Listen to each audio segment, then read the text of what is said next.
अगर आप stock market में हो रहे लॉसेस से परेशान हैं या फिनेंशियल डिस्ट्रेस में हैं और सारा कुछ क्विट करना चाहते हैं तो ये वीडियो आपके लिए है, क्योंकि आज मैं शेयर करने जा रहा हूँ एक रियल लाइफ एक्सपीरियंस जो मेरे साथ 2019 में घटी थी। उस साल मैंने ऑप्शंस में ट्रेड करना शुरू किया था और मेरे काफ़ी लॉसेस हो रहे थे। एक पॉइंट ऐसा भी था जब मुझे लगा कि मुझे स्टॉक मार्केट क्विट कर देना चाहिए, ये मेरे लिए नहीं बना है। और क्विट करने से एटलीस्ट जॉब से जो पैसे आ रहे थे वो प्रोटेक्टेड रहते, लॉसेस और फर्दर नहीं बढ़ती।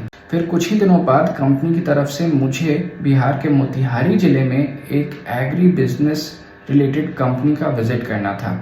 उसके असेसमेंट के दौरान मैंने कुछ फार्मर्स से इंटरेक्ट किया, एक ग्रुप ऑफ फार्मर्स से, और जब इंटरेक्शन ख़त्म हुआ तो एक किसान जिनका नाम नरेश जी था, उन्होंने मुझे चाय के लिए ऑफ़र किया। वो मुझे जब अपने घर के आंगन में ले गए तो मैंने देखा कई मेज़ जो काफ़ी छोटे साइज़ के थे वहीं बिखरे पड़े थे। मैं उसे देख ही रहा था, तब तक नरेश जी ने कहा कि सारा फसल बर्बाद हो गया।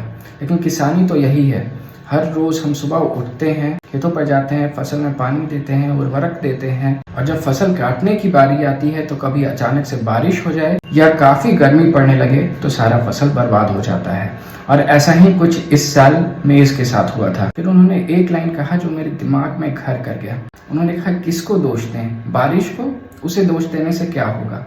और मिट्टी तो वही है, पिछले 25 सालों से 30 सालों से इसी मिट्टी पर उपजाए हुए फसल से अपना घर चला रहे हैं। और ये भी पता है कि अगला सीज़न ऐसा नहीं होगा, हो सकता है वो काफ़ी अच्छा हो और काफ़ी मुनाफा देने वाला हो।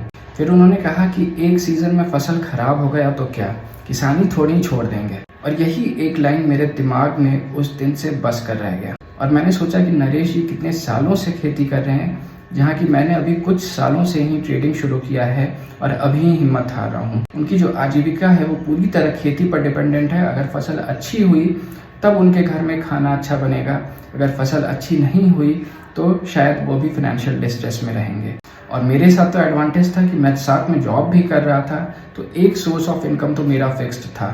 फिर भी हो रहे लॉसेस से मैं इतना घबराया हुआ था कि स्टॉक मार्केट छोड़ने की बात करता था। उस विजिट से जब वापस आया तो एक नए उत्साह और नए मोटिवेशन के साथ वापस लौटा था। और उस दिन के बाद से जब भी लॉसेस होते हैं तो मैं सोचता हूँ कि अपने स्किल को, अपने नॉलेज को और बढ़ाऊंगा, ट्रेडिंग थोड़ी छोड़ दूंगा। तो कोई एक लॉस या मेजर लॉस आपके पूरे ट्रेडिंग जर्नी को इम्पैक्ट नहीं करती, अगर आपको पता है कि आप सही डायरेक्शन में हैं, आपके पास नॉलेज है और आप अपने स्किल्स को इम्प्रूव कर रहे हैं। तो जब भी दिमाग में क्विट करने का ख्याल आए तो नरेश जी को ज़रूर याद रखिएगा और सोचिएगा कि एक लॉस से ट्रेडिंग थोड़ी छोड़ देंगे।